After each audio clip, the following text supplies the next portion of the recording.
আমার চোখে মুশফিকুর রহিম হচ্ছে বাংলাদেশের ব্যাটিংয়ের father. He is the father of Bangladesh batting.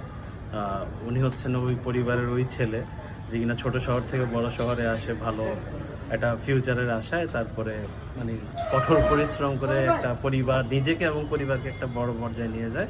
পরবর্তী জেনারেশন এসে একটা ভালো কী বলবো মানে আরেকটু কমফোর্টেবল লাইফ লিড করার সুযোগটা আছে। মুশফিকুর রহিম হচ্ছে আমার কাছে বাংলাদেশ ক্রিকেটে ওই রকম কিছুই আর কি, যে আমরা যদি দেখি মুশফিক ভাই হচ্ছে ফার্স্ট জেনারেশন টেস্ট 4 যদি তাকে ধরি, আর তারপরে এখন কারা আসছে, মুমিনুল, তারপর শান্ত, তারপর লিটন, তাদের ব্যাটিং দেখলে আপনি অ্যাপ্রোচ টুয়ার্ডস লাইফ, টুয়ার্ডস তাদের অন্যান্য টপ লেভেল বোলিংয়ের এগেনস্টে তাদের অ্যাটিটিউড, ভাবনা চিন্তা দেখলে আপনি যে পার্থক্যটা বুঝতে পারবেন যে ওই জেনারেশনের কী পরিমাণ কষ্ট করে এই পর্যায়ে আসতে হয়েছে। এই ফাউন্ডেশনটা গড়ে দিচ্ছে হচ্ছে মুশফিকুর রহিমের মতো প্লেয়ার ভাই আর কি।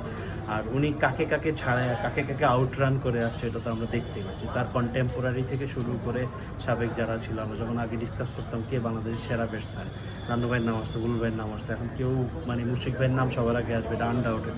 তো 20 বছরের লম্বা ক্যারিয়ারে মুশফিক ভাইকে যদি কিছু বলতে হয় তাহলে আমি বলবো যে he is the father of Bangladesh batting.